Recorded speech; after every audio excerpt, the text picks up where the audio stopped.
Here's how I made a working Rubik's Cube entirely out of Lego pieces.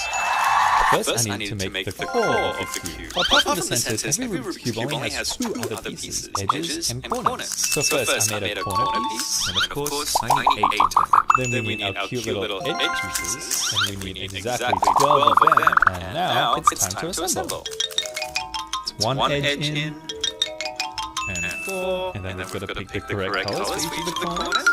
There it is. Next we put edges in for the second layer, and it's looking good. And most delicate of all, the top layer. Done! But the question is, of course, does it turn? And the answer? Yes! Let's see if I can quickly checkerboard this. Oh, it's breaking! We can fix that. One last turn. Yeah! No! Well, that's